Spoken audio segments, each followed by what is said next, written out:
Let's face it, we've all wanted to be trapped in a pit, surrounded by sweaty, gruff men in a fight to the death, while an adoring crowd occasionally throws weapons and random objects at us. Well, We Who Are About to Die lets us live that glorious dream in a game that is part roguelike and part gladiator simulator. And the amazing part is, it's being developed by only one man with a passion for watching the boys duke it out in a physics-based combat system that is both equal parts rewarding and frustrating. My name's Johnny Bueno, and let's take a look at We Who Are About to Die. We Who Are About to Die starts you off with a few different backstories to choose from for your character, each one with different starting equipment and unique traits, both positive and negative. Victory conditions are also unique to each backstory, like the retired soldier who needs to accrue a large sum of gold, or the aspirant looking to reach the highest rank in the arena. There doesn't seem to be too many different backstories at the moment, but in my opinion, the ones currently in the game offer unique enough experience with varying levels of difficulty. The two primary currencies you'll be earning as you fight in the arena are fame and gold. Gold allows you to purchase gear, among other things, while fame is tied to influencing shops, hosts, and revealing details about your upcoming matches. You'll need to spend both wisely between matches, as you'll want to have enough gold to heal after a particularly rough match, or enough fame to make sure you're not left in the dark on what type of match you'll be heading into.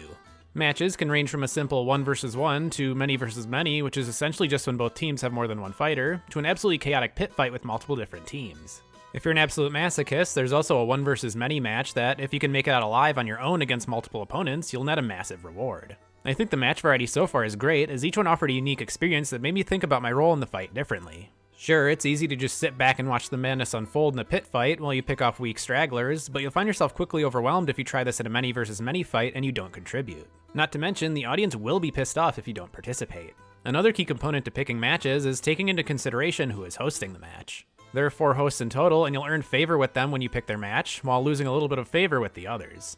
As you increase your favor with the host, you'll earn rewards from them, and conversely, they will try to screw you over if your favor falls too low. I really like the host system, as it adds a layer of complexity to how you pick a match, and entices you to choose a little more wisely instead of just repeatedly picking your preferred match format. If you're looking to make some extra money, you also have the ability to place bets, which essentially just adds mini objectives to your matches. This can include dealing a certain amount of damage or dismembering a certain number of enemies. Even your own teammates aren't safe when it comes to the betting pool, as there are even bets tied to hurting them. So if you're desperate for gold in We Who Are About to Die, don't be afraid to hurt your homies. We Who Are About to Die's combat is challenging, to say the least. It's heavily physics-based, and dealing damage depends entirely on how you drag your attacks and the position of your opponent's weapon or shield when your attack lands. The range at which you attack also heavily influences your damage, as you'll deal more damage when hitting them with the tip of your weapon. Attacks done up close will deal minor damage, as you aren't able to perform a full swing. Even blocking requires a fair bit of mechanical skill, as you need to track their weapon with your mouse instead of simply pressing one single button to perform a block. It's a system that also requires you to keep an eye on your opponent's weapon more so than the opponent themselves, but if you tunnel vision too much and you're in a many versus many match, you might find yourself surrounded and ready to accept defeat.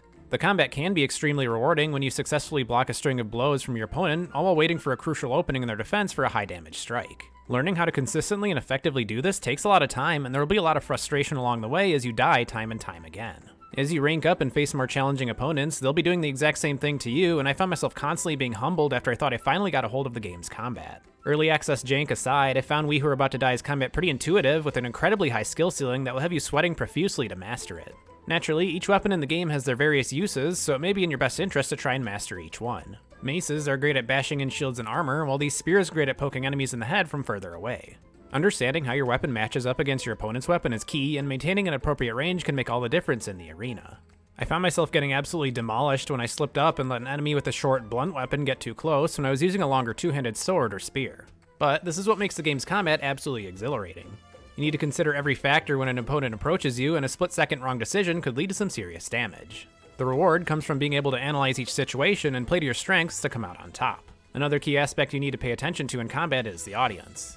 In the bottom right corner, there's a public favor meter that tracks how engaged the audience is in your battle. The more engaged your audience is, the more fame you'll earn at the end of each match. And it became clear pretty quickly that the audience hates cowardice. You can lose public favor by running away, attacking enemies from behind and not facing them like a man, or even not spilling enough blood. It's up to you to give them the show they came for, so you'll need to stay engaged with your opponents as much as possible to not bore the crowd. And if that didn't make them picky enough, you'll even lose public favor for using the same weapon for too long. So that nice shiny new weapon you just spent all your money on? Better chuck it to the side and use something else, because the audience thinks you're lame for using the most effective weapon in your arsenal too often. Luckily, they will toss weapons into the arena for you, including random sticks and jugs, so thanks, I guess. One final note, you can also throw any of your weapons, but I was absolutely terrible at it. There's even a skill tied to throwing for those who like to play at a significant range. There are no bows in the game, so that's all you really get, but what kind of sorry excuse for a gladiator would use a bow anyway? As you work your way through your matches in We Who Are About to Die, your character will progress through a number of skills that will make them more effective at combat in the arena. Each of the 8 weapon types available in the game have their own weapon proficiency tied to them, and the higher your proficiency, the faster you'll attack with that weapon.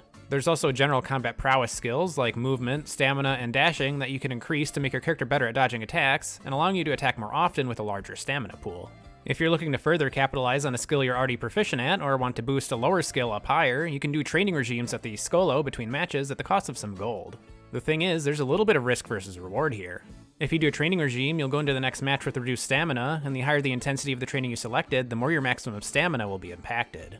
I like this, as it requires a layer of decision making between matches. Sure, training is always quite useful to boost your stats for a relatively low gold cost, but you'll need to decide if it's worth taking the hit to your maximum stamina before going into a particularly tough match. One thing I've found is that focusing too much on progressing with one weapon type might screw you over, as there are cases where your weapon will break mid-match and you'll need to scramble to find a new weapon off the ground. If the available weapons just happen to be ones you're not proficient with, you just might have a bad time.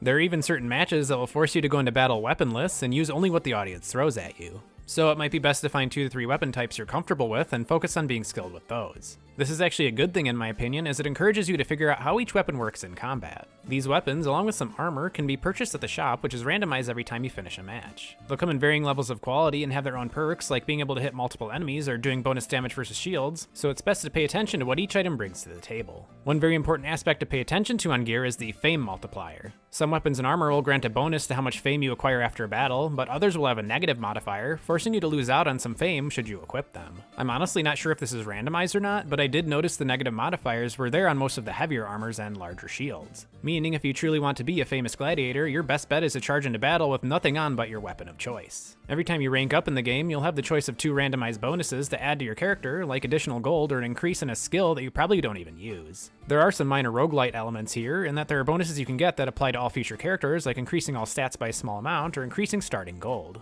I found that the base stat increase is particularly helpful for some of the more challenging backstories that start the game with very low stats across the board. Beyond upgrading your character, you can also upgrade your Scolo at the cost of gold and fame with various improvements like reduced healing cost, a free reroll on your matches, or giving your next character an item you have in your stash. These bonuses are all pretty useful in their own way, particularly the entourage upgrade that lets you add 2 allies to certain battles and could actually make a big impact on your survival. Or in my case, you could spend a large amount of money on Scolo upgrades and then die immediately in the next match.